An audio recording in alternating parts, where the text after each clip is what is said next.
നമസ്തേ every one. നമ്മൾ meet കഴിക്കുന്ന ആൾക്കാർക്ക് ഒരു ഓപ്ഷനാണ് റാബിറ്റ്, മുയലിറച്ചി. നമുക്കിതുകൊണ്ടുള്ള പ്രധാനമായിട്ട് ഇതിൽ ലീൻ പ്രോട്ടീനായിട്ടാണ് കണക്കാക്കിയിരിക്കുന്നത്. ഹാർട്ട് ഫ്രണ്ട്ലിയാണ്. പിന്നെ ഇതിന് നമുക്കുണ്ടാകുന്ന ഹെൽത്ത് ബെനിഫിറ്റ്സ് എന്തൊക്കെയാണ്? പ്രോട്ടീൻ വളരെ ഹൈ ക്വാളിറ്റി പ്രോട്ടീനാണ്.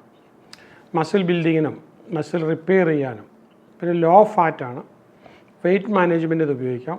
B12 ഉണ്ട്, നിയാസിൻ, റൈബോഫ്ലാവിൻ, അതുപോലെ തന്നെ essential minerals iron, zinc, phosphorus ഇവയെല്ലാം ഉണ്ട് നമുക്ക്. അതുപോലെ തന്നെ വളരെ ഹെൽത്തി മെറ്റബോളിസം ഉണ്ട്. എനർജി റിലീസിന് വളരെ നല്ലതാണ്. ഇൻഫ്ലമേഷൻ റെഡ്യൂസ് ചെയ്യും. ബ്രെയിൻ ഹെൽത്തിന് നല്ലതാണ്. കോഗ്നിറ്റീവ് ഫങ്ഷൻസിന് വളരെ നല്ലതാണ്.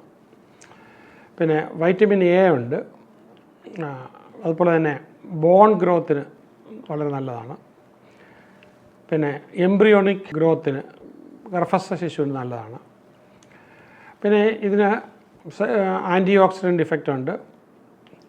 ഇതുകൂടാതെ വൂണ്ട് വന്നിട്ടുണ്ടെങ്കിൽ അത് ഹീൽ ചെയ്യാനായിട്ട് വളരെ നല്ലതാണ്. ഇത് പല വിധത്തിൽ കഴിക്കാമെന്നുള്ളതാണ്. റോസ്റ്റ്, ഗ്രില്ല്, സ്റ്റ്യൂ, പല ഫ്ലേവറിൽ എടുക്കാനായിട്ട് പറ്റും. അപ്പോൾ എനർജി ആൻഡ് മെറ്റബോളിസം കൂടുതൽ നടക്കുന്നു എന്നുള്ളതാണ് ഇതിൻ്റെ ഏറ്റവും പ്രധാനം. പിന്നെ മസിൽ റിക്കവറിക്ക് വളരെ നല്ലതാണ്. ഡൈജഷന് ഇത് വളരെ പെട്ടെന്ന് നടക്കുന്നുള്ളതാണ്. ലിവർ ഹെൽത്തിന് വളരെ നല്ലതാണ്. കിഡ്നി ഹെൽത്തിന് നല്ലതാണ്. ഇമ്മ്യൂണിറ്റി ബൂസ്റ്റ് ചെയ്യാനായിട്ട് നല്ല, സർക്കുലേഷൻ കൂട്ടാനായിട്ട് കൊള്ളാം. ഇതൊരു മീൽ എൻജോയ്മെൻ്റാണ്. എല്ലാ പ്രായക്കാർക്കും ഇത് കഴിക്കാം.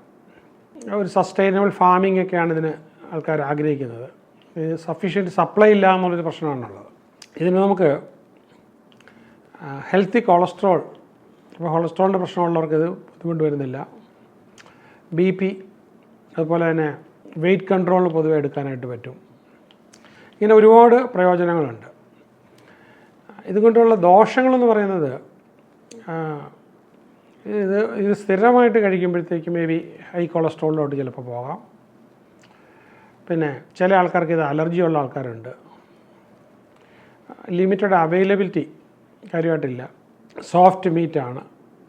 അപ്പോൾ വളരെ മെറ്റിക്കുലസ് ആയിട്ട് പ്രിപ്പയർ ചെയ്തില്ലെങ്കിൽ ദോഷമാണ്. പിന്നെ ആനിമൽ വെൽഫെയറും ഫാമിംഗ് എത്തിക്സും ഒക്കെ ആയിട്ട് ബന്ധപ്പെട്ട് കുറേ കാര്യങ്ങളുണ്ട്. ഇതിനെ വളർത്തുമ്പോഴത്തേക്ക് ആൻറ്റിബയോട്ടിക്സ് കൊടുത്തു കഴിഞ്ഞാൽ അത് ആ ഹോർമോൺ എക്സ്പോഷറോ ആൻറ്റിബയോട്ടിക്സിൻ്റെ എക്സ്പോഷറോ, ഹോർമോൺ വലിയ കാര്യമായിട്ട് എടുക്കാൻ പറ്റില്ല. അപ്പോൾ ഇങ്ങനെയുള്ള കാര്യങ്ങൾ, പെസ്റ്റിസൈഡ് ചേർത്തിട്ടുള്ള ഫുഡൊക്കെ കൊടുത്തിട്ടുണ്ടെങ്കിൽ അത് കുറച്ച് ചെറുതായിട്ട് നമുക്ക് ബാധിക്കാനുള്ള കാര്യമുണ്ട്. പക്ഷേ ഓവറോൾ നോക്കുമ്പോഴത്തേക്കും അവൈലബിൾ ആണെങ്കിൽ വളരെ ഹെൽത്തി ആയിട്ടുള്ള പ്രോട്ടീൻ സോഴ്സസ് ആയിട്ടാണ് കണക്ക് കൂട്ടിയേക്കുന്നത്. All the best.